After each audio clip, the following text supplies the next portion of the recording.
మరి గ్రామీణ ప్రాంతంలో పంటలు పండించాలంటే కూడా సాగునీరు లేనటువంటి పరిస్థితి, తాగడానికి మంచినీళ్ళు లేనటువంటి పరిస్థితి, చిమ్మన చీకటి కరెంట్ లేనటువంటి సందర్భాలు.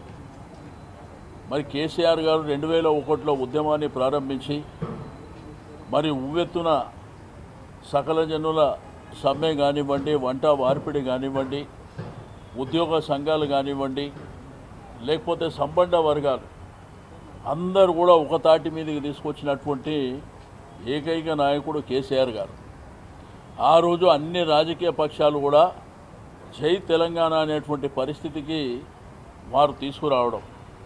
రెండోది, పార్లమెంట్లో ఆ రోజు మరి ఇద్దరు పార్లమెంట్ సభ్యులు ఉంటే పార్లమెంట్ని స్తంభింపజేసి లాస్టుకు అమరణ నిరాహార దీక్ష ద్వారానే ఇది సాధ్యమవుతుంది అని చెప్పి తన ప్రాణాలను కూడా పణంగా పెట్టడానికి సిద్ధమైనటువంటి రోజు రేపటి రోజు.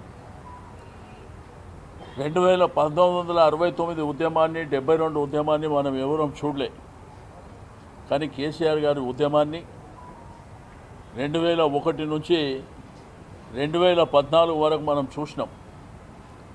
మరి ఆ ఉద్యమంలో అన్ని వర్గాల ప్రజలు, విద్యార్థులు కానీ, మహిళలు కానీ, రైతులు కానీ, సంబంధ వర్గాలతో పాటు ఉద్యోగులు, నిరుద్యోగులు అందరూ కూడా మరి ఆ యొక్క కార్యక్రమాలలో భాగస్వామ్యం జరిగి మరి కేంద్ర ప్రభుత్వాన్ని మీద ఒత్తిడి పెంచి తద్వారా వారి యొక్క అమరణ నిరాహార దీక్ష ద్వారా లాస్ట్ స్టేజ్లో హాస్పిటల్లో, నిమ్స్ హాస్పిటల్లో డాక్టర్లు కూడా చేతులు ఎత్తేసినటువంటి సందర్భంలో మరి కేంద్ర ప్రభుత్వం, అప్పుడున్నటువంటి మరి యూపీఏ ప్రభుత్వం మరి వెంటనే కేంద్రంలో ఉన్నటువంటి హోమ్ మినిస్టర్ చిదంబరం గారు మాట్లాడి తెలంగాణ రాష్ట్రం ఇస్తున్నామని చెప్పి ఆ రోజు అనౌన్స్ చేసినటువంటి సందర్భాన్ని కూడా మన కళ్ళారా చూసినాం.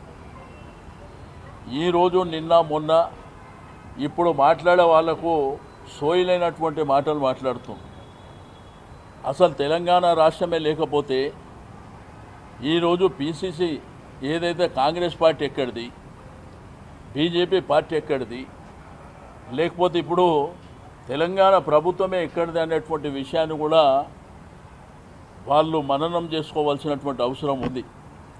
కేసీఆర్ గారి మీద అవాకులు చెవాకులు పేలినంత మాత్రాన, మీ ఇష్టానుసారంగా మీరు మాట్లాడినంత మాత్రాన చరిత్రను ఎవరు మరవరు. కేసీఆర్ అనే వ్యక్తి లేకపోతే తెలంగాణ రాష్ట్రమే లేదు అనేటువంటిది జగమెరిగినటువంటి సత్యం. చిన్న పిల్లగాని నుంచి ముదసిలి వాళ్ళ వరకు, పెద్దవాళ్ళ వరకు కూడా ప్రతి ఒక్కరు చెప్తారు.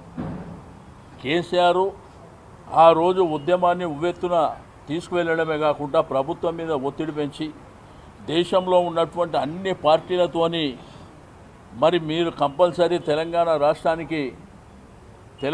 రాష్ట్రం ఏర్పడడానికి సహకరించాలని చెప్పి మరి కేంద్రంలో, దేశంలో ఉన్నటువంటి అన్ని పార్టీలను ఒప్పించింది కూడా మనందరికీ తెలిసిందే. కానీ ఈరోజు కొత్త బిచ్చగాడు పొద్దెడుగారు అన్నట్టు ఏది పడితే అది మాట్లాడేటువంటి సందర్భాలను చూస్తున్నాం. ఆ తర్వాత ఒక ఉద్యమ నాయకుడే ఈ రాష్ట్రానికి ముఖ్యమంత్రి కావడం కూడా చరిత్రనే. మరి ఆ 10 సంవత్సరాల పరిపాలన ఈ దేశం చూసింది, ఈ రాష్ట్రం చూసింది. మన ఉద్యోగాలు మనకు వచ్చినాయి, మన నీళ్లు మనకు వచ్చినాయి, మన కరెంటు మనకు వచ్చింది. ఈరోజు పంట అనేది యావత్ భారతదేశమే అబ్బురపడే విధంగా మరి వరిధాన్యం పండించినటువంటి చరిత్ర ఈ దేశంలో తెలంగాణ రాష్ట్రానికి.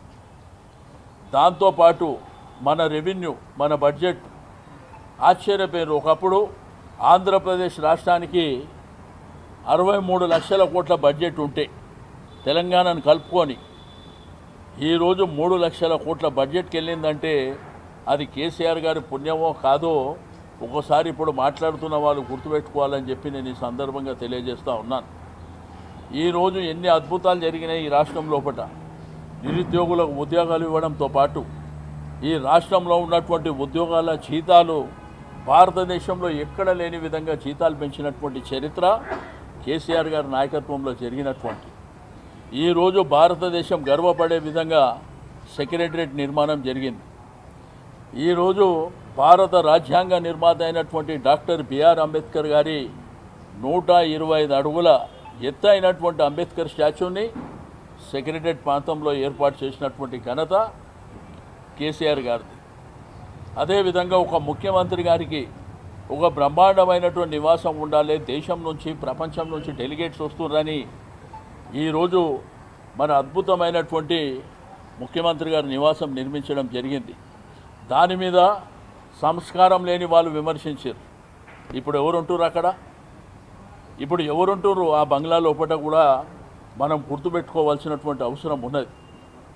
అనేకమైనటువంటి కార్యక్రమాలు.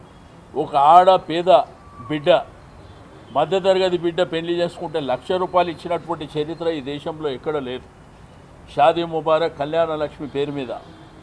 దాంతోపాటు బతుకమ్మ చీర.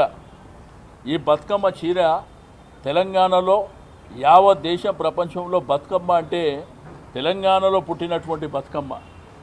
నీళ్లు లేక నిధులు లేక మరి పండించినటువంటి పంటకు గిట్టుబాటు రాకపోతే ఆడపిల్లలందరూ, ఆడ కూతుర్లు, తల్లులు, పెద్ద మనుషులందరూ కూర్చొని ఆ చెరువుగట్టు దగ్గర కానీ ఆ పొలంలో కానీ కూర్చొని మా బతికెట్ల బతుకమ్మ అని పాటని స్టార్ట్ చేసింది అక్కడ. వాళ్ళందరికీ బతుకమ్మ చీర ఇచ్చినటువంటి ఘనత కేసీఆర్ గారి. కానీ ఈరోజు ఇందిరమ్మ చీర, ఆ రోజు కేసీఆర్ చీర అని పెట్టుకోలే. ఆ రోజు తెలంగాణలో ట్రెడిషన్, భారతదేశంలోనే బతుకమ్మ అంటే